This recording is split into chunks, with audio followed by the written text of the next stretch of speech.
화 있을진저라는 그러한 말씀 제목을 통해서 우리가 또 깨닫고 또 변화받고 또 믿음으로 살아가는 그러한 시간을 가졌으면 좋겠습니다.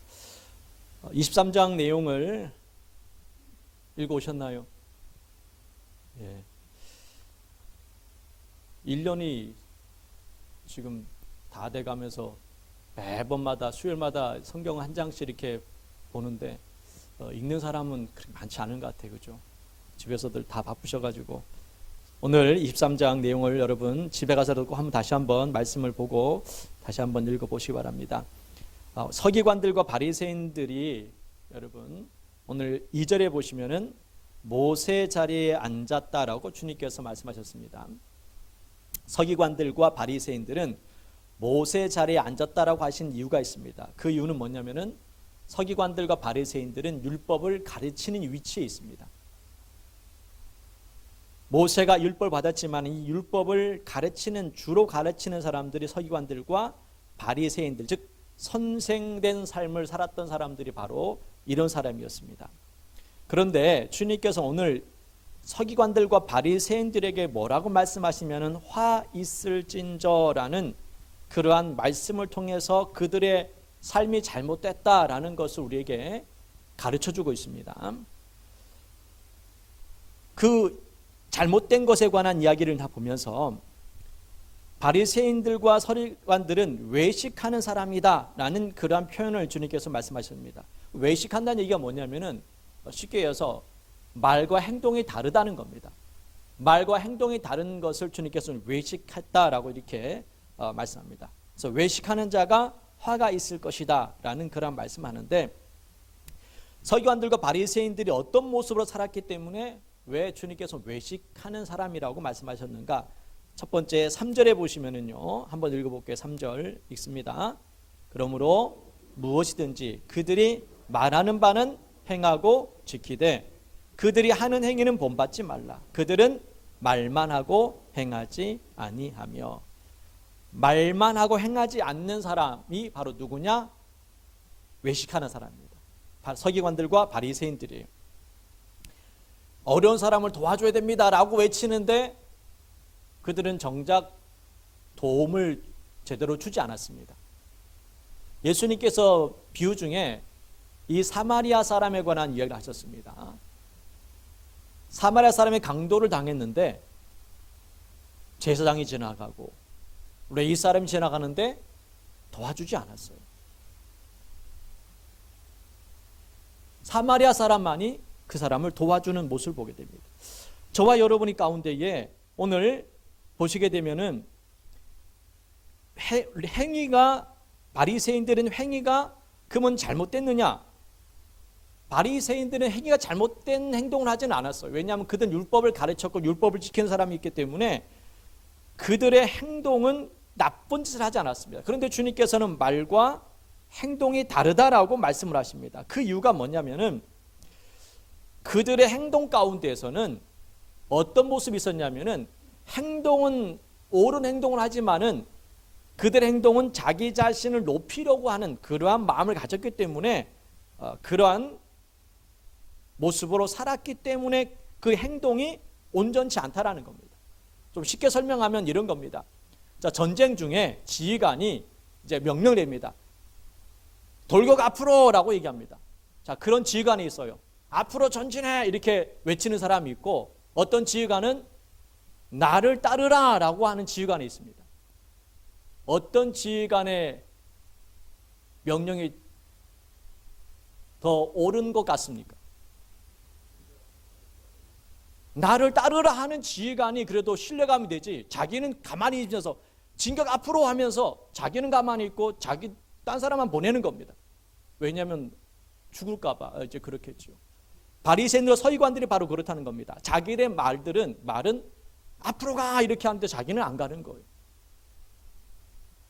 행동으로 보일 때는 그들은 정말 많은 행동을 했습니다. 안식을 잘 지켰고 금식도 잘했고 11조 온전히 드리는 모습들이 나옵니다. 그렇지만 주님께서는 이것이 다 외식했다라고 말씀합니다.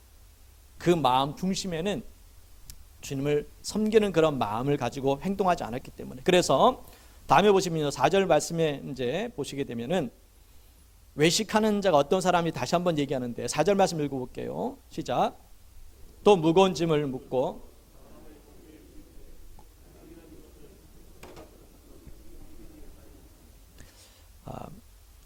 율법을 지키며 사는 것이 여러분 쉽지 않습니다.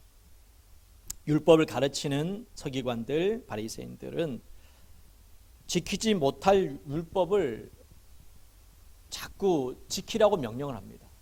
율법이라는 것은 뭔지 여러분 아시잖아요. 율법은 죄를 깨닫게 하는 겁니다. 율법을 완벽하게 지키는 사람들은 없어요. 지키려고 힘쓰지만은 여전히 우리는 율법을 통해서 내 부족함을 깨닫게 됩니다. 그러니까 율법이라는 것은 결국에는 지켜야 되지만은 이 율법을 지키면서 우리가 깨달아야 되는 것은 뭐냐면은 나는 부족한 사람이구나.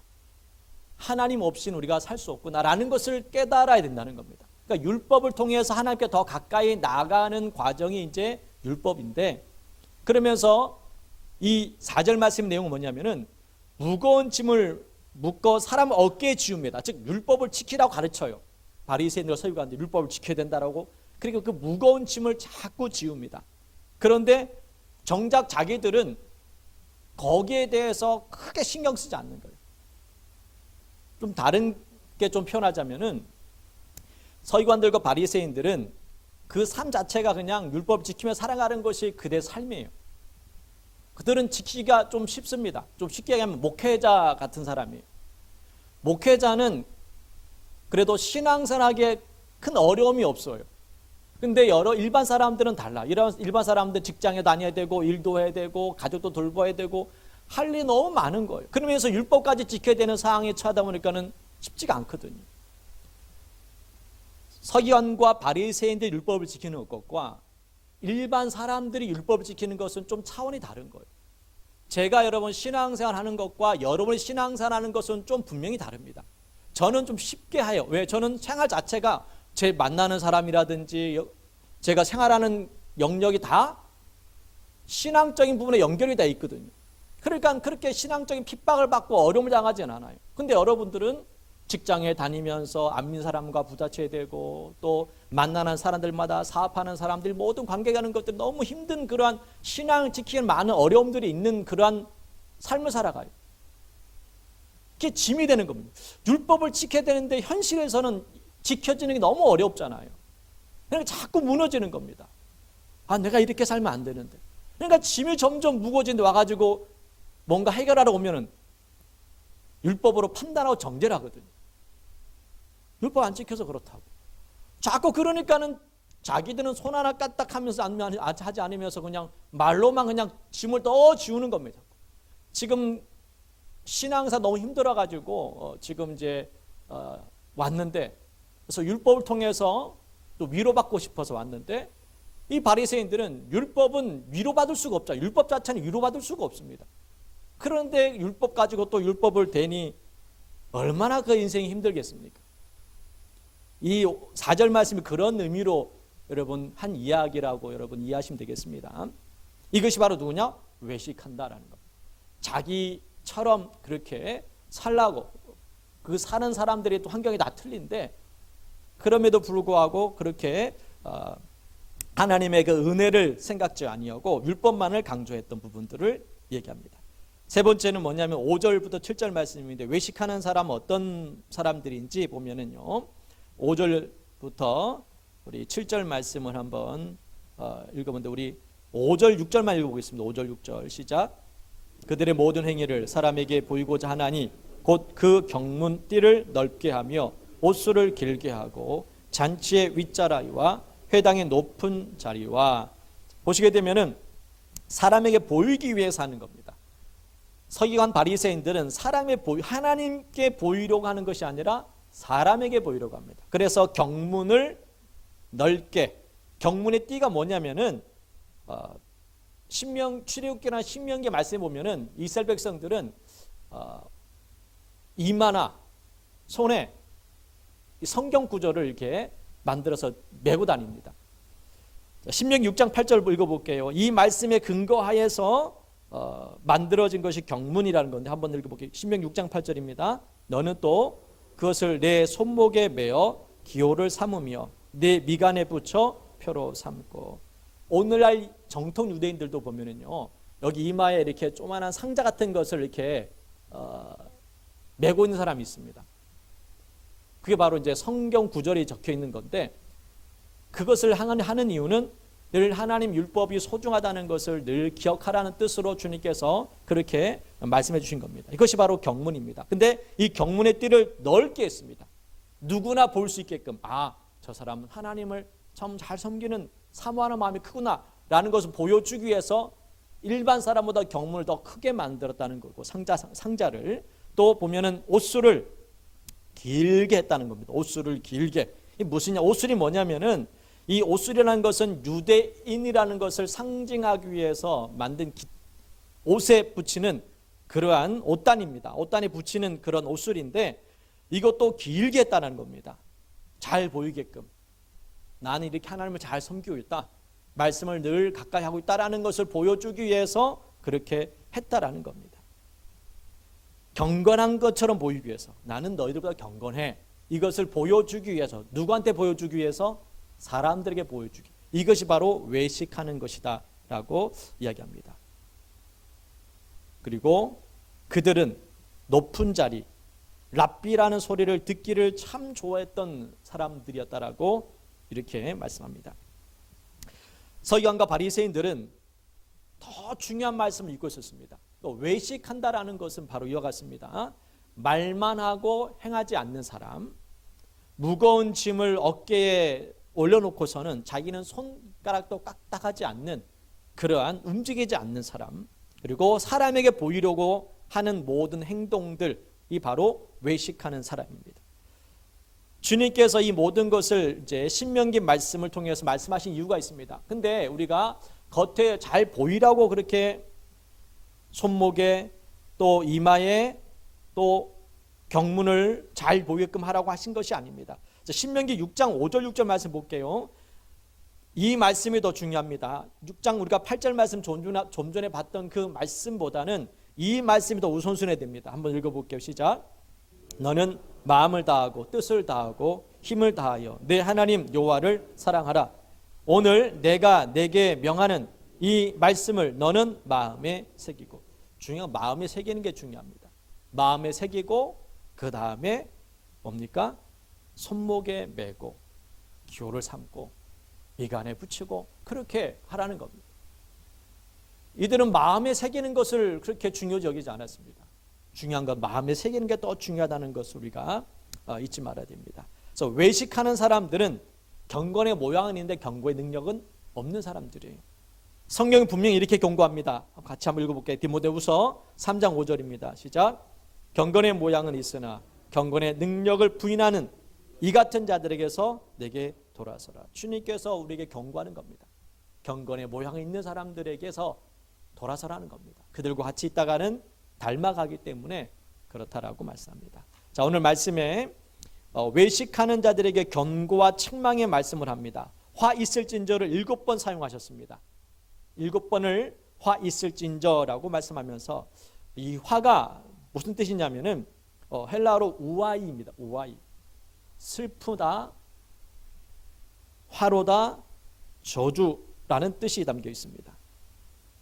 그래서 여기서 우리가 이 화에서 벗어날 수 있는 그러한 부분이 무엇인지, 또 왜 그들은 왜 화를 받았는지에 관한 이야기를 하고 이제 말씀을 정리해 보겠습니다. 첫 번째, 화가 뭐냐? 13절 우리가 읽었던 말씀처럼 주님께서 첫 번째 외식하는 자들에게 이렇게 말씀했습니다. 서기관과 바리새인들 외식하는 사람들이지만은 오늘 이 자리에도 외식하는 사람이 있을 수 있습니다. 잘 보십시오. 외식하는 사람이 어떤 사람인지 한번 잘 보시면서 나는 여기에 해당되지 않는지를 한번 스스로 살펴보시 바랍니다. 첫 번째, 외식하는 자가 누구냐? 화를 당하는 외식하는 누구냐? 13절 말씀에 있는 것처럼 천국 문을 사람들 앞에서 닫고 너희도 들어가지 않고 들어가려 하는 자들도 들어가지 못하게 하는 사람이 외식하는 자요, 화 있는 자입니다.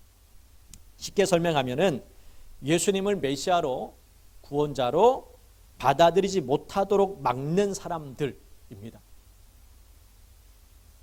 예수님을 믿도록 전도하고 복음을 전하면서 우리는 살아야 되는데, 어떤 사람은 교회에 오는 것을 오지 못하게 막는 사람이 있습니다. 자기는 교회를 다녀요. 그런데 말을 어떻게 하냐면, 여러분도 혹시 그런 사람 있는지 모르겠어요. 교회를 전도하는 게 아니라, 야, 나도 교회 다니는데 교회들 다 썩었어. 교회 다 소용이 없어. 자기는 교회를 다니면서 누가 전도해도 지금 시원찮을 판에 교회는 다 썩었어. 교회 가봤자 그 놈이 그 놈이고 뭐 그 사람이 그 사람이고 소망이 없어. 이렇게 얘기를 하는 겁니다. 그럼 그 사람이 교회 다니고 싶은 마음이 생기겠습니까? 안 생기겠습니까? 당연히 안 생기죠. 바로 이런 사람들이 있다라는 겁니다. 그런 사람이 외식하는 거예요. 자기는 교회를 다녀요. 왜 다니는지 모르겠어요. 아마 어쩔 수 없이 뭐 여건상 안 다닐 수 없는 상황이라 뭐 다닐 수 있는 부분도 있겠지요. 교회가 아무리 썩어서도 여러분, 구원의 길은 교회를 통해서 주님께 주셨다는 것은 분명한 겁니다. 교회가 아무리 썩어서 정말 지탄을 받는다 할지라도 하나님께 허락하신 구원의 길은 예수를 통해서 교회를 통해 주신 것밖에 없어요. 그것은 분명한 사실입니다. 교회가 아무리 지난번에 말씀드렸처럼 교회가 썩었다고 해서 하나님께서 그래 교회는 썩었으니까 문 닫아버리고 내가 저를 통해서 내가 구원을 허락해야 되겠다. 그렇게 말씀하지는 않는다는 거예요. 주님께 썩은 것을 도려내서 다시 회복시켜서 고쳐서 주님께서는 사용하시지, 여러분 구원받은 이유가 여러분 의로워서 구원받는 게 아니잖아요. 죄인이지만은 하나님의 은혜로 구원받은 것처럼 이 땅의 교회가 정말 잘못하고 성도들이 정말 문제도 많아도 그래도 하나님은 그 사람들 통해서 역사하신다는 것은 분명한 사실입니다. 그런데 이와 같이 예수 그리스도를 전하지도 않고 전하도 시원철판에 교회에 오려고 하는 사람조차도 막아버리는 그러한 일들이 있어서는 안 되겠다라는 겁니다. 두 번째 화가 뭡니까? 15절 말씀 읽어볼게요. 15절입니다. 시작. 너희는 교인 한 사람을 얻기 위하여 바다와 육지를 두루 다니다가 생기면 너희보다 배나 더 지옥 자식이 되게 하는도다. 바다와 육지를 이제 다니면서 이제 복음을 율법을 전했겠죠. 복음을 이제 지금 전하지 않습니까? 그런데 더 큰 죄를 짓게 만들어서 해를 끼치는 사람들이다라고 이제 말씀합니다. 이 무슨 이야기냐면은 잘못된 열심은 오히려 더 큰 재앙을 만들 수 있다는 겁니다. 바다를, 육지를 다니면서 얼마나 열심입니까? 율법을 전하고 복음을 전합니다. 얼마나 열심히 전는지 몰라요. 그런데 그 열심이 오히려 큰 문제를 일으킬 수 있다는 것을 다시 한번 깨닫게 됩니다. 요한복음 2장 17절 말씀, 이런 말씀이 있습니다. 같이 읽어볼게요. 제자들이 성경 말씀에 주의 전을 사모하는 열심이 나를 삼키리라 한 것을 기억하더라. 그러니까 열심이 있는데 그 열심이 너무 지나쳐가지고 오히려 방해를 하는 일들이 있을 수 있다는 겁니다. 여러분도 그럴 수 있습니다. 교회 일을 하면서 그 열심이 너무 지나쳐가지고 독단적으로 그냥 지나치게 하면 사람들이 시험에 듭니다. 또 더 큰 문제를 일으켜요. 분란을 일으키는 경우들이 있다는 겁니다. 너무 열심히면 문제라는 거예요. 신앙생활은 함께하는 겁니다. 주님의 일은 같이 함께하기를 주님께서 원하시는 것이지 혼자서 열심히 내는 거 그건 좋은 모습이 아닙니다. 신앙생활은 함께 가는 겁니다. 두세 사람 내 이름 모인 곳에 주님께서 함께 하셨다는 그 말씀을 우리가 잊지 말아야 되는 겁니다. 세 번째 화는 뭡니까? 16절 말씀 읽어볼게요. 화 있을진저 눈먼 인도자여 너희가 말하되 누구든지 성전으로 맹세하면 아무 일 없거니와 성전의 금으로 맹세하면 지킬지라 하는도다. 세 번째 화는 뭐냐면은 무엇이 중요한지를 모르는 사람입니다. 성전, 제단이 중요합니까? 제단에 바쳐진 금이 더 중요합니까? 예? 금이 더 중요하다고 생각하지는 않지요. 왜 금이 거룩해집니까? 성전에 들여졌기 때문에 이 금은 이제 구별된 것이다라고 얘기합니다. 성전에 있는 기구들, 성전에 있는 모든 것들은 왜 성물이라고 얘기합니까? 성전 안에 들어섰기 때문에 그것을 성물이라고 이제 이야기를 합니다. 구약에는 그랬어요. 구약 시대에 때는 모든 것들이 성전 안에 들어왔기 때문에, 들어졌기 때문에 그것이 이제 구별되어진 것이지, 그것이 만약에 밖에 있다면은 아무런 구별된 것이 아닙니다. 성전이 거룩하기 때문에 성전이 거룩한 건데, 이들은 뭐냐 생각하냐면은 금이 더 중요하게 여기고 있다라는 겁니다. 17절 말씀에 이렇게 얘기합니다. 어리석은 맹인들이여, 어느 것이 크냐, 그 금이냐, 그 금을 거룩하게 만드는, 그렇게 하는 성전이냐. 성전이 더 중요한 거죠. 금이 아무리 귀하다 할지라도 그 금이 성전 안에 들어졌기 때문에 그 금도 귀하게 된 것임을 잊지 말라는 겁니다.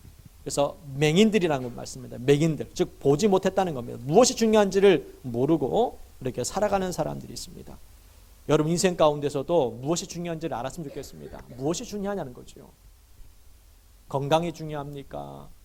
건강 중요하죠. 그러나 건강보다는 영혼이 더 중요하다는 것을 우리가 기억해야 되는 겁니다. 건강은 100년이지만 영혼은 영원토록 지속되는 겁니다. 중요한 것이 무엇인지를 잘 우리가 깨달아야지만 실수하지 않는다는 겁니다. 네 번째 화 23절입니다. 네 번째 화가 있을 것이라고 외식하는 자에게 말씀하셨는데 23절 읽습니다. 화 있을진저 외식하는 서기관들과 바리새인들이여, 너희가 박하와 회양과 근처의 11조는 들이되 율법에 더 중한 바 정의와 긍휼과 믿음은 버렸도다. 그러나 이것도 행하고 저것도 버리지 말아야 할지니라. 구약시대는 11조가 참 중요했습니다. 11조는 유대인들의 큰 의무였습니다. 이건 선택사항이 아니라 반드시 드려야 되는 사항이었습니다. 말라기 선지자는 이렇게까지 이제 11조에 관한 이야기를 했습니다. 얼마나 이 11조를 중요시 여겼는지 말라기 3장 8절 말씀에 이렇게 얘기합니다. 같이 읽습니다. 사람이 어찌 하나님의 것을 도둑질하겠느냐. 그러나 너희는 나의 것을 도둑질하고도 말하기를 우리가 어떻게 주의 것을 도둑질하였나이까 하는도다. 이는 곧 11조가 조와 봉헌물이라. 말라기 선지자는 11조를 내지 않은 것을 도둑놈이라고 이렇게 할 정도로 강하게 책망을 했습니다. 그리고 너희들이 이렇게 고통과 어려움을 당하는 이유가 뭐냐? 너희들이 복을 받지 못한 이유가 뭐냐? 말라기 이렇게 합니다. 11조 드리지 않아서 네가 복을 받지 못했다라고 그냥 대놓고 선지자가 그렇게 말을 했습니다. 그 얘기를 이제 말라기 시대 때, 즉 구약의 마지막 때 시대였잖아요. 그것을 듣고 다시 한번 그들은 이제 유대인들은 11조가 중요하다는 깨닫고 그렇게 11조 드립니다. 얼마나 철저히 드렸는지 보시게 되면요. 23절에 보십시오. 박하와 회양과 근처의 11조를 드리되, 이 무슨 이야기냐면 밭에 나는 채소조차도 계산해 가지고 밭에서 이제 뭐 배추를 심잖아요. 배추를 심으면 배추를 거둘 거 아니에요. 그러면은 배추 10포기 거두면 한 포기는 따로 이제 놔두는 거예요. 마늘을 10개 캐면은 하나는 따로 이렇게 하는 거예요. 얼마나 시간이 많이 걸리겠습니까, 여러분? 캐다가 10분의 1, 캐다가 10분의 1. 어쨌든 다 캐고 난 다음에 어쨌든 10분의 1 때도 되겠지만은 정확하게 하기 위해서는 그렇게 했다라는 거. 세상에 여러분 배추를, 그 고구마를, 또 뭐 감자를 11조 드리는 사람이 누가 있습니까? 근데 그들은 철저히 드리기 위해서 그렇게까지 했다라는 거예요. 그 정도로 11조 한 이유가 뭡니까? 복 받기 위해서 한 겁니다. 하나님을 위해서 11조를 드리는 것이 아니라 복을 받기 위해서 10을 드리는 그런 마음이 더 컸다라는 거예요. 그래서 주님께서 뭐라 말씀하냐면 이렇게 얘기합니다. 율법에 더 중한 바가 있다라는 겁니다. 11조 드리는 건 율법이에요. 그렇지만 율법 안에 더 중요한 것이 있다는 겁니다. 그것이 뭐냐? 바로 정의, 긍휼, 믿음이라고 우리에게 말씀합니다. 이 정의라는 뜻이 뭐냐면은 헬라에 보면은요, 크리시스입니다. 옳음, 공의라는 뜻이 있습니다. 옳음, 공의, 의라는 뜻이 담겨 있습니다. 이게 바로 정의라는 것. 11조에는 바로 공의가 담겨 있다는 겁니다. 옳다라는 것. 그 다음에 긍휼이라는 단어 헬라어 엘리오스인데 자비, 긍휼이라는 뜻인데 이 긍휼은 뭐냐면은 하나님이 사람에게 베푼다라는 뜻이 담겨 있는 긍휼이래요. 제가 그 사전을 찾아봤더니 이 자비와 긍휼 중에 이 엘레오스가 하나님이 사람에게 베푼다라는 그런 뜻이 담겨 있는 긍휼이라는 거. 11조가 그런 개념이라는 거예요. 그리고 믿음이란 단어 헬러 파스티스라는 이 단어는 신뢰, 약속, 보증이라는 뜻입니다. 정리해보면 이런 거예요. 11조는 단순히 우리가 복을 받기 위해서 드리는 것이 아니라 11조로 중요한 바가 뭐가 있냐? 바로 정의, 긍휼, 믿음이 있는데 이것이 바로 하나님의 11조를 드리는 것은 하나님의 정의가 실현되는 것이고 하나님의 긍휼하심을 통해서 어려운 사람이 도움을 받도록 만드신 그러한 제도이며 하나님을 믿고 신뢰하는 신앙의 고백에 담겨져 있는 것이다. 이것이 11조라는 겁니다. 이것이 중요한 거예요. 내가 11 드리면 복 받는다라는 생각으로 우리는 드릴 때가 사실 있습니다. 그것이 뭐 틀린 것은 아니니까 그건 뭐 저도 그런 마음으로 사실 11조를 드리기도 하거든 사실요. 저도 11조 드리는데 11조 받는 것 좀 더 드려요 저는. 그 이유가 뭡니까? 복을 받으려는 그런 마음이 사실 제 마음속에는 더 있습니다. 그래서 받는 것 좀 더 드리는 편이에요. 그런데 중요한 것입니다. 그렇게 하는 것도 맞지만은 그러나 중요한 게 뭐냐? 바로 여기에 있습니다. 정의가 하나님의 정의가 실현되는 거예요. 11조를 통해서 하나님의 정의가 공의가 실현된다라는 겁니다.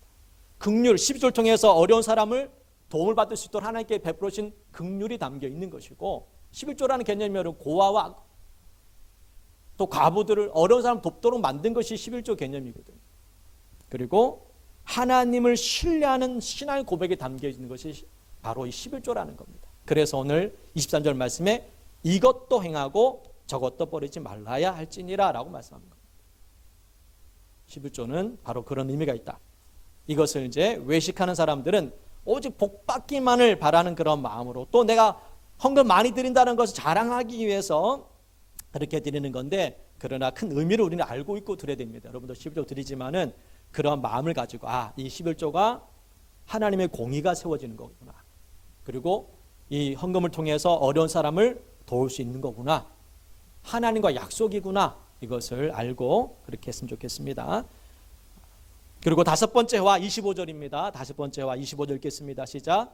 화 있을진저 외식하는 서기관들과 바리새인들이여 잔과 대접의 겉은 깨끗이 하되 그 안에는 탐욕과 방탕으로 가득하게 하는 도다. 다섯 번째 화는 뭐냐면은 겉은 깨끗하지만 속은 더러운 사람이 외식하는 사람이고 화가 있는 사람입니다.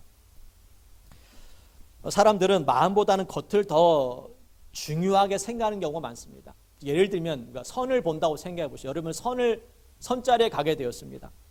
선자리에 가게 되면 여러분 어떤 자리, 어떤 사람을 좋아할까요? 일단 여러분 직업이 괜찮은지 안 괜찮은지 한번 보게 될 거예요. 그리고 이 사람이 학벌이 어떻게 되는지, 또 외모가 어떻게 되는지, 또 돈이 얼마나 있는지 그거를 여러분 보지. 이 사람 마음이 어떤지, 이 사람이 착한지, 성격이 어떤지 이런 것은 눈에 보이지 않잖아요. 그러니까 우리가 먼저 항상 보는 것은 이 사람과 살면 내가 고생하지는 않을까? 그 고생이 결국 뭡니까? 외적인 고생을 얘기하는 거잖아요. 여러분 선택한다면 좋은 직업, 외모도 괜찮고 또 집안도 괜찮고 부유한 사람이 있습니다. 또 한 사람은 그냥 내세울 게 없는 사람이에요. 그 성격은 잘 모르니까는 어떻게 할 수 없잖아요. 그럼 여러분 둘 중에 누구를 선택합니까? 아마 여기 100명 중에 100명은 다 돈 있고 외모도 괜찮고 또 직업 좋은 사람 선택할 거라 생각합니다. 며칠 전에 제가 한 사건 기사를 이제 보게 됐는데 이 사람이 의사라는 거예요. 의사라고 했더니 여자들이 많이 왔을까요? 안 왔을까요? 여자들이 많이 왔었어요. 근데 알고 보니까 의사가 아니었던 거예요. 자기는 연대에 나온 의사, 연대 의대를 나오고 뭐 지금 세브란스 어디 병원에 의사로 있다고 했는데 다 거짓말입니다. 그 많은 여자들이 다 속아서 만난 거예요. 의사라는 직업 때문에 그 많은 여자들이 만났다라는 겁니다. 그러니까 그 사람의 사기성은 생각지 아니하고 그냥 속은 거예요. 많은 사람이 그렇게 속고 있다라는 겁니다. 겉모습만 보고 그렇게 우리가 판단하면 안 될 거라는 겁니다. 바리새인과 서기관들, 외식하는 사람은 바로 겉만 깨끗하면 된 줄 압니다. 그러나 우리가 속도 깨끗하는 것이 정말 중요하다는 것을 오늘 우리에게 말씀합니다. 디모데후서 2장 21절 말씀 읽겠습니다. 그러므로 누구든지 이런 것에서 자기를 깨끗하게 하면 귀 쓰는 그릇이 되어 거룩하고 주인의 쓰심에 합당하며 모든 선한 일에 준비함이 되리라. 아멘. 여러분, 속을 깨끗이 해야 하나님 앞에 쓰임 받을 수 있고 그 사람은 복된 인생이 되는 줄 믿습니다. 여섯 번째 화입니다. 여섯 번째 화가 있는 사람이 누구냐? 27절 말씀 읽겠습니다. 시작.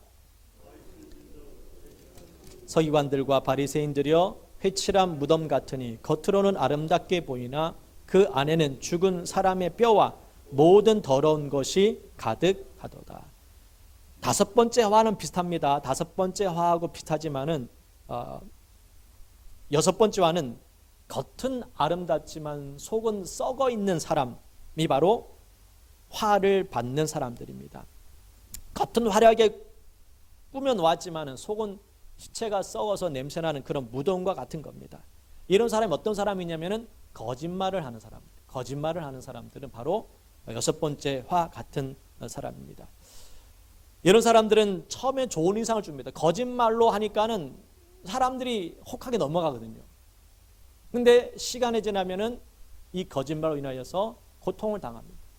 사기꾼들, 이런 사람들이라 볼 수 있습니다. 좋은 인상을 처음엔 줍니다. 거짓말을 통해서 좋은 인상을 주지만 결국에는 나중에 악취를 남기는 사람. 바로 여섯 번째 화, 회칠한 무덤 같은 사람입니다. 신천지 같은 사람들이기도 합니다. 처음에는 간쓸게 다 줄 것처럼 얘기하다가 나중에는 다 뺏어갑니다. 겉은 아름답지만은 속은 썩어 있는 사람들, 이런 사람들. 여러분, 우리가 거짓말을 하지 않도록 여러분 스스로 힘써야 됩니다. 이 거짓말은 나도 모르게 툭툭 튀어나올 때가 있거든요. 그런 것조차도 하지 않도록 여러분 노력하시 바랍니다. 마지막 일곱 번째 화가 있습니다. 29절 30절 말씀 같이 읽어볼게요. 시작. 화 있을진저 외식하는 서기관들과 바리새인들이여 너희는 선지자들의 무덤을 만들고 의인들의 비석을 꾸미며 이르되 만일 우리가 조상 때 있었더라면 우리는 그들이 선지자의 피를 흘리는데 참여하지 아니하였음이라 하니. 일곱 번째 화는 무슨 이야기냐면은 우리가 선지자들 의인들이 많이 순교를 당하고 죽었잖아요. 자기 조상들이 죽였지 않습니까? 근데 우리 같으면은 그 당시 때 옛날에 내가 태어났다면은 우리는 그들을 죽이지 않았을 텐데라고 그렇게 이야기를 하는 겁니다. 우리 조상들은 선지자들을 죽였지만은 의인들을 핍박했지만은 우리는 그렇게 하지 않았을 거라라는 겁니다. 무슨 이야기냐면은 자기들에게는 책임이 없다라고 생각하는 사람이에요. 그것은 내 잘못이 아니다. 부모의 잘못이지. 우리 조상의 잘못이 내 잘못이 아니다라고 이렇게 생각합니다. 죄를 지었을 때 우리가 공통적으로 나타나는 그런 현상이 있습니다. 그런 마음들이 있어요. 이 죄는 내가 문제가 아니라 나도 문제 있지만은 상대방도 문제가 있어라는 생각을 늘 갖게 됩니다. 언제 이런 경우 많으면 교통사고를 났을 때 보면은요, 내 잘못도 있지만은 너도 잘못이 있어라고 이렇게 이야기를 합니다. 보통 여러분 교통사고 날 때 이제 100% 과실이라는 게 있잖아요. 뒤에서 이제 추돌 했을 경우에는 추돌한 사람이 100% 과실이잖아요. 그런데 이 과실을 일으킨 사람도 어떻게 생각하냐면 왜 갑자기 브레이크를 잡냐는 거죠. 당신이 안 잡았으면 내가 왜 사고 났겠냐, 이런 생각을 가지고 있다는 거죠. 여러분, 자기 잘못은 또 인정하지만 그러나 너도 문제가 있다는 그런 마음이 가지고 있다는 거예요. 지금 이 서기관 바리새인들이 바로 그런 거예요. 내가 옛날에 태어났다면 내가 그런 실수를 안 했을 텐데. 아담이 죄를 지었을 때에 누구 탓으로 돌렸는지 아시죠? 아내 탓을, 하와가 때문에 그렇다는 거죠. 하와는 또 누구 탓으로? 뱀 탓으로. 돌립니다. 죄를 지으면 이런 공통적인 마음이 있어요. 죄를 짓는 것은 내가 어쨌든 선택해서 지었던 겁니다. 그래서 안 지을 수 있지만은 내가 어쨌든 부족하고 연약하기 때문에 죄를 짓게 된 거예요. 그러면 자기의 잘못이 더 100% 인정이 됩니다. 아, 내가 죄인이구나. 깨닫고 전 앞에 회개를 해야 되는데 자꾸 남 탓으로 돌릴 때가 있습니다. 가인이 아벨을 죽이게 만든 이유도 마찬가지였습니다. 가인과 아벨이 하나님 앞에 제사를 드렸는데 아벨의 제사만 받으셨습니다. 그러니까 가인은 어떤 생각하냐면 누구 탓이냐? 내가 제사를 드리는데 하나님 받지 않은 이유는 누구 탓이냐? 아벨의 탓이구나. 아벨만 없으면은 하나님께 내 제사를 받았을 텐데 이런 생각하는 거예요. 돌로 쳐 죽이지 않습니다. 죄라는 것이 바로 그런 겁니다. 죄는 여러분 내가 지은 겁니다. 그 죄에 대해서 우리가 스스로 깨닫고 회개를 해야 되는 겁니다. 회개하지 않으면은 우리는 화가 있을 것입니다. 책임을 남에게 돌리지 말라는 겁니다. 여러분 죄는 그 하나님 앞에 나와 고백하고 회개하는 그러한 삶을 살아야 될 줄 믿습니다. 말씀을 결론 내겠습니다. 우리가 화를 피하는 방법이 뭐냐라는 거죠. 지금 7번 화가 있을 것이라고 이렇게 말씀하셨는데 그러면 이 7화에 관한 이야기를 우리가 예수님께 하시면서 이 모든 것을 피해야 되지 않습니까? 그래서 예수님께서 서기관과 바리새인들에게 하신 말씀처럼 그들의 말은 지키되 그들의 행하는 행위는 본받지 말라고 말씀하신 것처럼 여러분도 이 율법 하나님의 말씀을 우리가 잘 지켜나가도록 힘써야 됩니다. 율법을 지켜야 됩니까? 지키도 안 해도 됩니까? 라는 그러한 논란이 여전히 지금도 있습니다. 어떤 목사님은 율법을 지켜야 된다라고 하는 목사님도 있고 율법은 지켜도 안 해도 된다고 그렇게 얘기하는 목사님도 있습니다. 저는 개인적으로는 그렇습니다. 율법은 지켜야 된다라고 생각하는 사람 중에 한 사람. 물론 율법을 지켜야 된다라는 것이 우리가 율법 구약에 있는 그 모든 율법을 다 지켜야 된다는 그런 뜻이 아니라 율법을 통해서 하나님의 뜻이 전달되는 부분들. 그러니까는 좀 전에 얘기했던 것처럼 11조에 관한 이야기를 드릴 때도 보면은 더 중요한 것이 있다라는 겁니다. 그리고 하나님의 그 말씀을 주신 이유가 있지 않습니까? 그들은 겉모습에 경문을 달고 옷을 길게 해서 사는 것이 아니라 그렇게 해도 되고 안 해도 상관이 없어요. 중요한 것은 마음에 새기는 것이 중요하다는 겁니다. 율법의 정확한 의미를 우리가 분명히 알고 우리가 순종해야 된다는 겁니다. 율법을 지켜서 구원받지는 않습니다, 여러분. 율법을 통해서 구원받는 건 아니에요. 좀 전에 얘기했던 것처럼 율법은 죄를 깨닫게 하는 겁니다. 율법이 있어야 죄를 깨닫게 되죠. 그럼 죄를 깨달으면 어떻게 됩니까? 하나님 앞에 나와야 된다는 것을 우리가 알게 만드는 거예요. 율법을 통해서 나의 부족한 부분들, 내가 죄인임을 깨닫고 그 죄인임을 깨달으면 예수님께 나와서 그 죄를 고백함으로 말미암아 다시 우리의 삶을 은혜의 삶을 살도록 만드는 그러한 삶이 필요하다는 것을 말씀하는 겁니다. 예수님은 여러분 기억해야 될 것은 뭐냐면 오늘 서기관과 바리새인들에게 화가 있을 것이다 라고 말씀하셨습니다. 근데 여러분 중요한 건 뭐냐면 로마 사람들에게 화가 있으리라 라고 말씀하지 않았습니다. 왜 주님께서는 유대인들에게 율법을 지키는 그들에게 화가 있을 것이라고 말씀하셨는데 로마 자기 유대인들을 억압하고 죽이고 그런 악한 짓을 행했던 그 로마 병사들에게는 화가 있을 것이다 말씀하지 않았습니다. 왜 그럴까요, 여러분? 로마 군사들은 사람은 죽일 수 있어도 그 영혼을 죽이지는 못합니다. 근데 바리새인들과 서기관들은 오늘 말씀 보십시오. 13절 말씀 뭐라고 기록되어 있습니까? 다시 한번 읽어볼게요. 화 있을진저 외식하는 서기관들과 바리새인들이여 너희는 천국 문을 사람들 앞에서 닫고 너희도 들어가지 않고 들어가려 하는 자도 들어가지 못하게 하는다. 종교는 영혼을 천국에 못 가게 만드는 힘이 있습니다. 무섭다라는 거예요. 로마 군사가 무서운 게 아니라 천국에 들어가지 못하게 만드는 사람들이 더 무서운 겁니다. 책임이 더 크다라는 거예요. 서기관들 바리새인들은 종교 지도자들이잖아요. 잘못된 종교는 그 천국을 못 가게 만듭니다. 그래서 여러분 이단과 사이비가 더 무서운 거예요. 강도보다 살인범보다 더 무서운 사람이 누구냐? 이단과 사이비들입니다. 다른 종교를 쫓는 사람들이에요. 그 사람들은 천국 들어가지 못하게 만들어요. 여러분 강도와 살인범들은 그냥 사람은 죽일 뿐 영혼은 죽이지 못하잖아요. 그러나 잘못된 종교에 빠지면은 하나님을 만나지 못하게 만드는 거예요. 오히려 흉악한 그런 도둑놈들이나 사기범들은 감옥에 가게 우리의 삶을 어렵게 만들어서 하나님을 더 찾게 만들지도 모릅니다. 아, 내가 도둑을 당했구나. 내가 사기를 당했구나. 그럼 내가 힘들었는데 이 문제 어떻게 해결해야지. 그래서 하나님 앞에 나올 수 있는 방법이 더 커지잖아요. 그런데 이단과 사입이나 잘못된 종교에 빠지게 되면은 그 사람은 구원받을 수 있는 길이 아예 막혀버리잖아요. 그게 더 무서운 겁니다. 로마 병사들에게 화 있을진저라고 말씀하는 게 맞는데 왜냐하면 그들은 더 큰 죄를 짓고 있지 않습니까? 그런데 오히려 하나님의 율법을 잘 지키는 사람들에게 화가 있을 것이다라고 말한 이유가 바로 여기에 있는 겁니다. 여러분도 조심하셔야 돼요.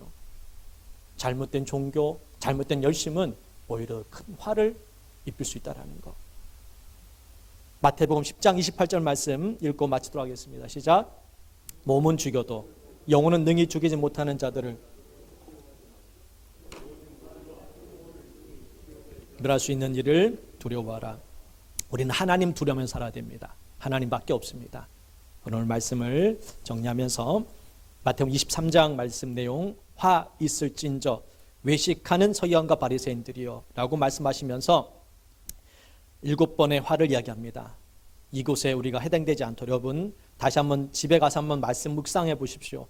나는 몇 번 해당되는지 한번 생각해 보시고 나는 혹시 여기엔 해당되지는 않았는지를 잘 생각하면서 해당된다면은 벗어나야 됩니다.